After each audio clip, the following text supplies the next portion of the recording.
देते। वे पत्रकार भी मेरे देश की जनता को जवाब दें। मैं देख रहा हूँ कि वहाँ बहुत बरखा दत्त जैसे लोग भी मौजूद हैं, बहुत अच्छे बात करने वाले भी मौजूद। अभी देखिए कांग्रेस में जो गुफ्तगू हुई है, कांग्रेस ने की है। भारतीय सहाफी बरखा दत्त का इस मौके पर कहना है कि मकबूजा कश्मीर की सूरत हाल इस वक्त प्रेशर कुकर जैसी है जो किसी भी वक्त फट सकता है। वॉशिंगटन पोस्ट में लिखते हैं सबसे पहले बरखा दत्त, गार्जियन में लिखते हैं राणा आयोग। वही बात पाकिस्तान का नेता बोल रहा है, कहीं ना कहीं वही जो आवाज में आपको हमारे यहाँ के विपक्षी नेता सुर में सुर मिलाते दिखाई देते हैं। वहां की वजीर आला ममता बनर्जी ने खुद कयादत की है।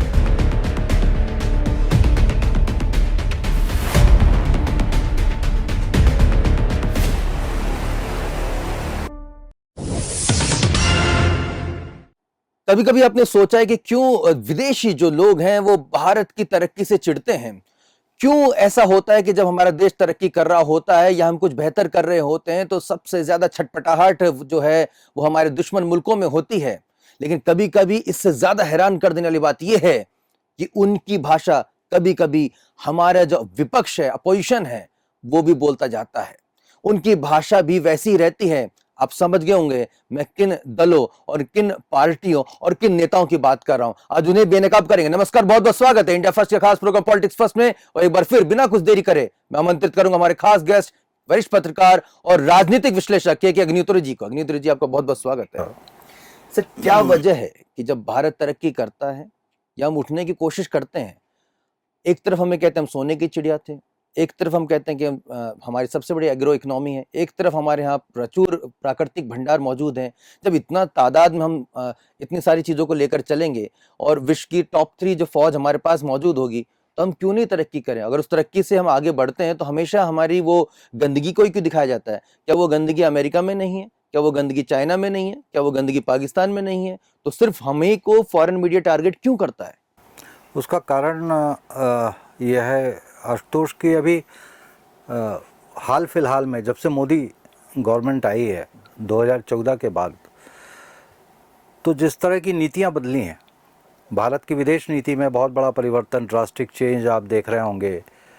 कि पहले हमारा माना जाता था कि हमारी जो विदेश नीति है वो अपने आप को एक बैलेंसिंग पावर रखने की बात की जाती थी। जो भारत प्रशांत क्षेत्र है, तो भारत प्रशांत क्षेत्र में हम बैलेंसिंग पावर के रूप में अपनी विदेश नीति को प्रोजेक्ट करते थे। लेकिन जब से प्रधानमंत्री मोदी ने विदेश नीति को बदलने पर ध्यान दिया है, तो दुनिया की एक ताकत के रूप में उन्होंने अपनी विदेश नीति को रखने का प्रयास किया। उसकी वजह से कई देशों के साथ, ऐसे देश जहां कभी भारत का प्रधानमंत्री नहीं गया वो है इज़राइल, भारत का प्रधानमंत्री कभी नहीं गया। यूनाइटेड अरब अमीरात, यूएई, भारत का प्रधानमंत्री पहली बार गया। तो ऐसे कई देश हैं जहाँ जिनसे हमने अपना एक अच्छा संबंध बनाने की कोशिश की। और ओआईसी के जो देश हैं, मुस्लिम राष्ट्र, जो 56 मुस्लिम राष्ट्र हैं, उनमें भी हमने अपनी छवि बेहतर बनाने की कोशिश की। और जो लोग ये कहते हैं कि मौलाना मोदी, क्योंकि मोदी की जो नीति है और जो कहा जाए कि जिसका अल्पसंख्यक के रूप में नाम लेते हैं जो मुस्लिम समुदाय है, कि उनको आगे बढ़ाने के लिए जो प्रयास इन 7 सालों में हुए हैं, मुझे लगता है अभी तक उनको केवल लॉलीपॉप दिया जाता था। अब उनको जो वास्तविक जो लाभ पहुंचाने की एक कोशिश शुरू हुई है। हालांकि उस जो लाल सलाम का जो नैरेटिव है वो सेट करने वाले जो लोग हैं वो अब भी ये कहते हैं कि हमारे यहाँ मुसलमानों पर जुल्म ज्यादती हो रही है। लेकिन जितना लाभ इन 7 सालों में मुस्लिम समुदाय को पहुंचाने का प्रयास किया, उसी की वजह से ओआईसी की जो कंट्रीज़ हैं उनमें हमारी छवि अच्छी हुई है। देखिए, बहरीन में प्रधानमंत्री नरेंद्र मोदी का सम्मान हुआ, यूएई में नरेंद्र मोदी का सम्मान हुआ, और इन देशों में आज तक भारतीय किसी भी प्रधानमंत्री का, किसी भी नेता का इस तरह से इस्तकबाल नहीं हुआ जो अब हुआ। तो ये हमारी विदेश नीति का ही परिणाम था। इससे जो तथाकथित वो लोग जो पाकिस्तान में जाकर के, मणिशंकर अय्यर जैसे लोग ऑन रिकॉर्ड, क्योंकि उनकी रिकॉर्डिंग मौजूद है, वो जाकर के कहते हैं कि आप मदद कीजिए हमारी मोदी को हटाने के लिए। पाकिस्तान से मदद मांगते हैं कि उन्हें, वो एक सवाल उनसे पूछा गया कि मोदी कब कब हटेंगे? तो बोले आप हमारी मदद कीजिए। तो वहाँ जा कर के मदद मांगते हैं कि मोदी को हटाने के लिए आप मदद कीजिए। लेकिन आज आप देखिए, लेटेस्ट मैं आपको उदाहरण दूँ, पीओके में जो इलेक्शन हुआ, कश्मीर जो पाक ऑक्युपाइड कश्मीर में, और वहाँ पे जो सत्तारूढ़ दल है पीटीआई, इमरान खान की पार्टी, वो हार गई। वो हारी तो वहाँ पर जो हिंसा हुई, उस हिंसा से परेशान पीओके के लोगों ने कहा कि हमको तो मोदी चाहिए। हमारे यहाँ जो लोग कह रहे हैं, जो विपक्ष कह रहा है, जो तथाकथित जो पाकिस्तान अधिकृत कश्मीर के लोगों ने मोदी की जो है मांग डिमांड की कि हमको मोदी चाहिए ताकि हम तरक्की कर सकें, तो वहाँ के लोग मानते हैं कि मोदी ही तरक्की का एक आधार बन सकता है। और मैं लाल सलाम की अक्सर बात करता हूँ कि उनके नैरेटिव से जो इन्फ्लुएंस जो पत्रकार हैं, वो फिर कम्युनिस्ट, बिल्कुल, और वो लोग फिर वॉशिंगटन पोस्ट में लिखते हैं सबसे पहले बरखा दत्त, गार्जियन में लिखते हैं राणा अयूब, और इस तरह से जितने भी टाइम मैगजीन है उसमें भी सबा करीम के आर्टिकल्स छपते हैं, और वो सब भारत विरोधी होते हैं। भारत की छवि किस तरह से वेस्टर्न वर्ल्ड में ख़राब की जाए, वो पूरा काम इस मीडिया के जरिए हो सकता है। और जहाँ तक लाल सलाम की बात है, आप यदि अमेरिका के न्यूयॉर्क के टाइम्स स्क्वायर में जाकर के लाल सलाम जिंदाबाद या वामपंथ के बारे में यदि आप कोई भाषण देना शुरू कीजिए, तो वहाँ की जनता ही आपको पीटने लगेगी। वहाँ पे मंजूर ही नहीं जनता को, क्योंकि जो कोल्ड वार था, कोल्ड वार के बाद जो एक पोस्ट कोल्ड वार एरा आया, उसमें दुनिया दो देशों में बटी। एक जो केजीबी के कंट्रोल, मतलब रशियन कंट्रोल में जो इन्फ्लुएंस में जो लोग थे, और जो सीआईए यानी अमेरिका के इन्फ्लुएंस में लोग थे। लेकिन उस पोस्ट कोल्ड वार इन्फ्लुएंस का जो दायरा था, उसमें भारत जो है वो केजीबी का लास्ट वो था, और जो सीआईए का आखिरी इन्फ्लुएंस एरिया था वो था पाकिस्तान। तो ये जो रशियन खुफिया एजेंसी और सीआईए अमेरिका की खुफिया एजेंसी, तो वो जो एक बंटवारा था पूरे दुनिया का पोस्ट कोल्ड वॉर के बाद, तो उसमें जो है जो स्ट्रेटजी बनी और जिस प्रकार की स्थितियां बनी, वो ये थी आशुतोष। और जब इन 7 सालों में हमने जो तरक्की की, आपको आश्चर्य होगा कि इस समय हम दुनिया की 5वीं अर्थव्यवस्था जो है वो बन गए हैं। और जो टारगेट है, जो 5 ट्रिलियन की जो बात की जाती है, 5 ट्रिलियन इकोनॉमी की, तो उसमें हम 2030 लक्ष्य था कि हम दुनिया की तीसरी अर्थव्यवस्था, तीसरी मतलब चीन और अमेरिका के बाद तीसरी अर्थव्यवस्था भारत। तो इससे जो वामपंथी विचारधारा के जो लोग थे वो बहुत परेशान हुए, खासकर चीन, क्योंकि यूएसएसआर के टुकड़े होने के बाद जो वामपंथी विचारधारा का जो हब है वो चीन बन गया, और चीन से ही वामपंथी विचारधारा को अब प्रसारित किया जा रहा है, क्योंकि यूएसएसआर में अब वो स्थिति नहीं रही जो पहले यूएसएसआर जो कंबाइंड था, और उसमें जो वामपंथी जो विचारधारा का, मार्क्स का, लेनिन का, इन सब विचारधाराएं जो वहाँ से चली थी वो ख़त्म हो गई। ख़त्म होने के बाद चीन अब उनको हैंडल कर रहा है पूरी इस विचारधारा को। तो जब हम आर्थिक रूप से इतनी तरक्की कर रहे हैं और 2030 में दुनिया की तीसरी अर्थव्यवस्था बनने जा रहे थे, तो उस बीच में एक तो ये कोरोना ने जो स्पीड ब्रेकर लगाया, और उसके बाद अपोजिशन, जैसा आपने कहा कि जो भाषा चीन बोलता है, जो भाषा पाकिस्तान बोलता है, वही की वही अगले दिन हमारे विपक्षी दलों के मुंह से हमको सुनने को मिलती हैं। तो क्या वो भारत की तरक्की नहीं चाहते? पाकिस्तान के टीवी शोज क्योंकि हिंदी में रहते हैं, उर्दू हिंदी सब हमें समझ में आती है, चाइनीज तो हमें समझ में नहीं आती है। उससे अगर गौर से हम देखते हैं तो उसमें बाकायदा हमारे विपक्षी नेताओं का नाम लेकर कहा जाता है कि वो तो अपने लोग हैं।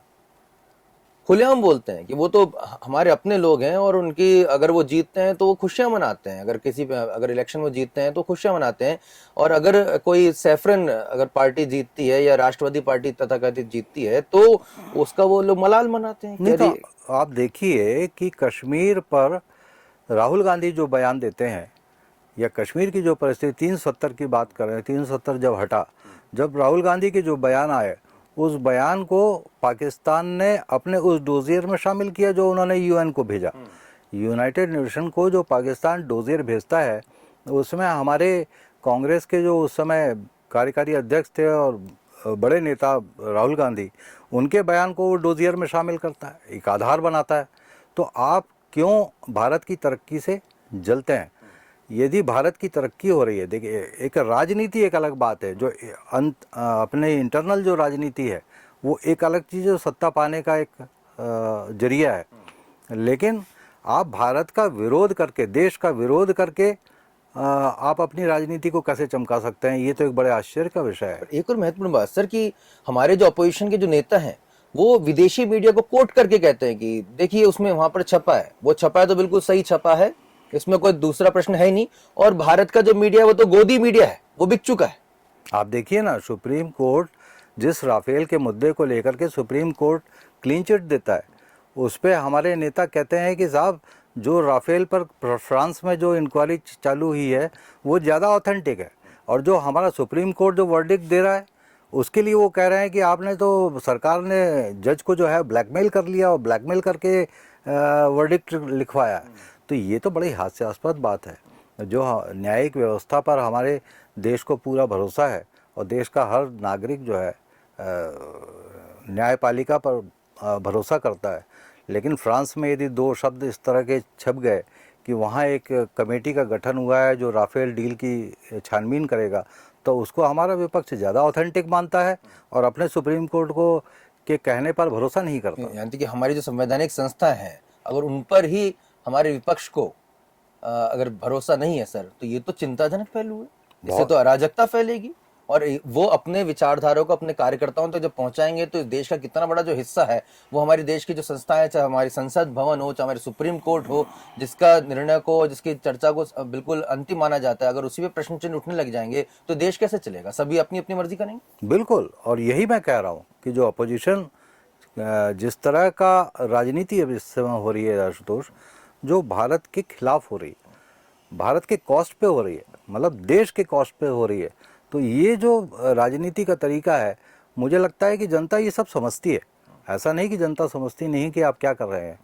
जो भारत की छवि विदेशी मीडिया में जो खराब करने के लिए जिस प्रकार के नाम जो मैंने आपको लिए, बरखा दत्त से लेकर राणा अयूब और सबा करीम तक की बात जो मैंने आपको बताई, तो ये विदेशी मीडिया में भारत की छवि खराब करने के का एक सुनियोजित षड्यंत्र और सुनियोजित तरीका है। घटना होते देर नहीं लगती और तुरंत वॉशिंगटन पोस्ट के वेबसाइट पर जो है भारत के बारे में आ जाता है कि साहब वहाँ पर जुल्म हो रहे हैं, ज्यादतियाँ हो रही हैं। जो 26 जनवरी को जो जिस प्रकार लाल किले पर आतंक फैलाया, पूरी देश की जनता ने देखा, दुनिया ने देखा, उसको किस तरह क्रिटिसाइज़ किया है विदेशी मीडिया में, ये तो बड़ा उल्लेखनीय है और बड़ा। और सर कमियां हैं भी हमारे देश में, तो हमारे देश का मीडिया है, हमारा विपक्ष भी है, उनके पास पूरे अधिकार हैं उस कमियों को उजागर करने का, सामने रखने का। लेकिन अगर विदेशी मीडिया हमारे को सिर्फ नीचा दिखाने की नीयत से अपने फ्रंट पे छापता है, अपने देश की कमियों को तो छुपा कर रखता है, जैसे कि हम लगातार कह रहे हैं कि जब वर्ल्ड ट्रेड टावर्स पर अगर हमला होता है, वहां पे अगर विदेशी उनके अमेरिकन मारे जाते हैं तो उनकी लाशों को नहीं दिखाया जाता है, और यहाँ पे जो ड्रोन की तस्वीरें हैं, चिताओं की जलती तस्वीरें, उनको दिखा के बताया जाता है कि देखिए साहब ये है इंडिया। वहां पर जो गरीबी है, इटली में जो गरीबी है, उसको नहीं दिखाया जाता है। वहां पर फ्रांस में जब मस्जिदों पर जो है पाबंदियां लगा दी जाती है, नमाज पढ़ने पे पाबंदियां लगा दी जाती हैं, खुलेआम उनके ऊपर जो है पानी छोड़ा जाता है, वाटर कैनन छोड़ा जाता है, तब वो वहां पर कहा जाता है कि नहीं साहब हमारे देश में अराजकता फैल रही है, हम उसमें कर रहे हैं। आप उसको हेडलाइन नहीं बनाते हैं। लेकिन अगर यहाँ पर इस तरह का फैसला होता है कि सीए कानून को लेकर, तो बताया जाता है कि मुसलमानों के ऊपर जो है वो हमला किया जा रहा है, उनको दबाया जा रहा है। अगर चाइना में, अगर वुहान प्रांत में, अगर शिनजियांग प्रांत में अगर जिस तरह से वहां पर मुसलमानों के ऊपर उनको नजरबंद करके रखा हुआ है, वो मुद्दा नहीं उठाया जाएगा कि साहब वहां पर कितने, पाकिस्तान का प्रधानमंत्री इमरान खान जो मुसलमानों को खुद को सबसे बड़ा पैरोकार समझता है, उनको क्लीन चिट देता है, नहीं साहब चाइना जो कह रहा है वो सही कह रहा है, जो कर रहा है बिल्कुल सही कर रहा है। लेकिन भारत में अगर कोई जरा भी अगर कोई एक दंगा छोटा सा हो जाए या कुछ अगर कोई कुछ कहा सुनी भी हो जाए, तो साहब देखिए मुसलमानों को यहाँ पर नोचा खरोचा जा रहा है, उनको खत्म किया जा रहा है। तो ये किस तरह की मानसिकता है? और दुर्भाग्य सर देखिए, वो तो हमारे दुश्मन मुल्क हैं, वो तो करेंगे ऐसा, उनका तो काम ही है ऐसा प्रोपेगेंडा करना। लेकिन हमारे देश के विपक्ष तो इस देश का नागरिक भी है, वो अगर उनकी भाषा बोलने लग जाएगा और उन्हीं के ही अगर एजेंडे को आगे बढ़ाएगा, तो ये जिस तरह और हाल के दिनों में जिस तरह से एक्सपोज हो रहा है, क्योंकि अब सोशल मीडिया के हम लोग आप और हम खुलकर चर्चा कर पा रहे हैं, और इस पर जिस बातों पे हमें हैरानी हुआ करती थी, अफसोस मलाल हुआ करता था, और हम कुंठित होकर आपस में एक दूसरे बात किया कर लिया करते थे, लेकिन अब सोशल मीडिया के जरिए हम एक दूसरे से खुलकर विचार न केवल रख पा रहे हैं बल्कि हमारे लाखों दर्शकों तक बात पहुंचा भी पा रहे हैं। तो ऐसी स्थिति में सर अब आप क्या कहेंगे कि क्या अब विपक्ष एक्सपोज होता जा रहा है, हमारे देश के वो लोग एक्सपोज होते जा रहे हैं जो भारत में रहकर भारत की रोटी खाकर भारत की छाती में मूंग दल रहे हैं, भारत की थाली में छेद कर रहे हैं? लेकिन दरअसल राजनीति का जो तरीका जो बदला है, जो ट्रेंड बदला है, अब तक राजनीति जो होती थी आशुतोष, जो अपोजिशन में पार्टीज़ हैं वो भी देश में जो कमियां हैं, जो डिमांड्स हैं, जो और बेहतर करने के लिए जो देश के अंदर जो बातें हैं, महंगाई है, बेरोजगारी है और दूसरी जो चीज़ें हैं, जो मुद्दे हैं, असली मुद्दे जो देश के अंदर के मुद्दे, उनको छोड़ करके राजनीति अब सत्ता पाने के लिए इतनी बेचैन और इतनी फ्रस्ट्रेटेड हो गया है आज की राजनीति और राजनीतिज्ञ कि वो देश को स्टेक पे लगाने के लिए तैयार हैं। वो तैयार हैं कि देश को यदि हम खिलाफ चले जाएं और उसके खिलाफ बात करें और उसके कारण हमें सत्ता मिल जाए, उसके लिए भी तैयार हैं। तो राजनीति का जो कहीं नजर ही नहीं आता है कि वो दबाव बना है सरकार के ऊपर, मोदी सरकार के ऊपर, के साहब अगर ये चाइनीज वायरस की वजह से हमारी ग्रोथ इकोनॉमी रुकी है, लाखों लोग हमारे जो हैं उनकी मौत हुई है, तो इस चाइना का पूरी तरह से बहिष्कार किया जाए, चाइनीज प्रोडक्ट्स का पूरी तरह से बहिष्कार किया जाए, और ऐसी स्थिति में जो भारत को शुरुआती तौर पर झटके लगेंगे, जो उसकी अर्थव्यवस्था नीचे गिरी, तो हम पूरा देश आपके साथ में है, पूरा विपक्ष आपके साथ में खड़ा है, तो इस मुद्दे पर क्यों नहीं खड़े होकर बोलते हैं? वही मैं कह रहा हूँ कि यहाँ की हमारी खुद की इकोनॉमी स्ट्रेंथन हो और हम मजबूत बने। देखिए, एक बहुत छोटा सा उदाहरण आपको देता हूँ कि अभी जो किसान आंदोलन चल रहा है टीकरी बॉर्डर पर, और टीकरी बॉर्डर से 20 किलोमीटर दूर बहादुर नगर एक क्षेत्र है जहाँ पे 60% अपने यहाँ नॉन लेदर जूते जो है देश के बनते हैं, और बहादुर नगर की जो जूता फैक्ट्रीज़ हैं उनकी वजह से चीन से जो हमारा आयात होता था जूतों का नॉन लेदर, वो केवल 10% रह गया था।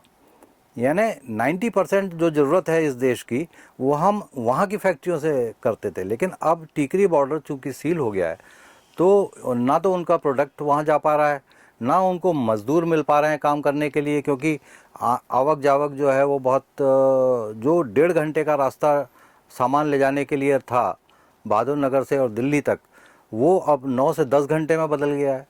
तो ये इस प्रकार की राजनीति, ताकि जिस हमारी जो प्रोडक्ट्स की जो इंडिपेंडेंसी जो बढ़ रही थी धीरे धीरे और चाइना पे कम हो रही थी, उसको फिर से चाइना की तरफ मोड़ने का ये पूरा प्रयास हो रहा है।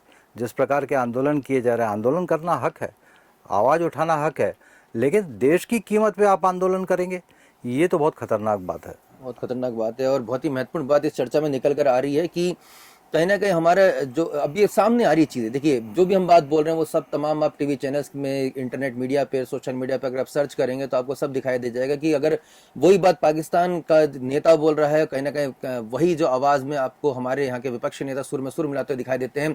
सर ने बहुत बड़ी बात यहाँ पे बताई कि हमारे जो भारत के जो उद्योग लगा रहे हैं, छोटे छोटे कुटीर उद्योग लगा रहे हैं, वो क्या किसान आंदोलन करने वालों को दिखाई नहीं दे रहा? क्या उनको जगह नहीं दी जा सकती कि नहीं भाई आप अपना व्यापार को, वो भी तो भारतीय हैं, अगर आपको नुकसान हो रहा है तो हम दूसरों को भी नुकसान पहुंचाएं, ये तो कहीं का विरोध का तरीका नहीं हुआ। निश्चित तौर पे लोकतंत्र है हमारा, तो हम आवाज तो उठा सकते हैं, लेकिन आवाज उठाने का तरीका तो कहीं नहीं लिखा है संविधान में कि आप दूसरों को बाधित करके शाहीन बाग करेंगे तो आप पूरे दिल्ली को आप रोक देंगे, चाहे उसमें कितने भी जो मध्यम वर्गीय हैं उनको ज्यादा पेट्रोल लगा के घूम के जाना पड़ेगा, कितने स्कूल के बच्चे परेशान हो रहे होंगे, तो आप उस बात का ख्याल नहीं रखते। उस समय आपको लोकतंत्र दिखाई देता है। आप कहीं पे भी उज्जैन में, भोपाल के पास उज्जैन में आप बेगम बाग बना देते हैं, वहां पर भी आप बैठ जाते हैं महाकाल मंदिर के चारों ओर, आप कहते हैं कि सब देखिए ये हम लोकतंत्र के लिए हम बैठे हुए हैं। और कहीं ना कहीं जब ये तमाम जो गतिविधियां होती हैं उससे समझ में नहीं आता है कि भाई अगर आपको बात रखनी है तो ये देश के सामने तथ्य रखें कि भाई पेट्रोल डीजल की कीमतें बढ़ रही हैं, तो क्यों उसका वजह है और इसको कम करने के लिए क्या कुछ किया जा सकता है। एक अल्टरनेट थॉट क्यों नहीं दी जाती है,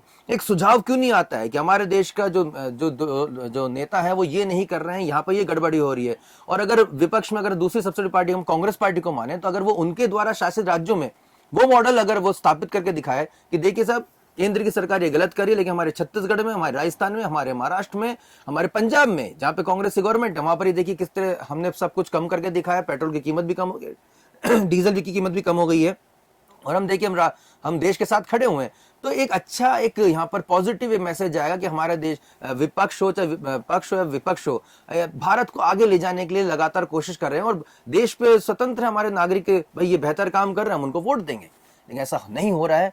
क्यों नहीं हो रहा है, इसकी बड़ी वजह इस चर्चा में निकलकर सामने आ रही कि कहीं ना कहीं विदेशी ताकतें इसमें शामिल हैं, जो कभी कम्युनिस्ट के रूप में और कभी पूंजीवादी के तौर पे इस भारतवर्ष को हमेशा हमेशा के लिए गुलाम मानसिकता में जकड़ के रखना चाहती हैं, और हमें कभी भी सबल नहीं बनने देना चाहती है। हमारी मानसिकता में बस ये डालना चाहती है कि आप एक गुलाम हो, आप आगे नहीं बढ़ सकते, अपने इस तरह की थॉट, अपने विचारों को सामने नहीं लाना। और जिस देश में इस तरह के विचार नहीं हो पाते हैं, वो कहीं ना कहीं मानसिक गुलाम तो बहुत पहले हो जाता है। रही से एक असर आने वाले दिनों में पूरी हो सकती थी, लेकिन अब आप जाग गए हैं, और आपको जगाने की कोशिश के साथ साथ इंडिया फर्स्ट आपकी बुलंद आवाज बनता जा रहा है। आप हमें सपोर्ट जरूर करें, आप डिस्क्रिप्शन में जाएं और हमें सपोर्ट जरूर करें, आपसे दरख्वास्त है। और अभी तक अगर आपने हमारे चैनल लाइक नहीं किया, सब्सक्राइब नहीं किया है, तो जरूर करें। अगले इशू के साथ में एक बार फिर हम हाजिर होंगे, तब तक देखते रहिए इंडिया फर्स्ट। नमस्कार।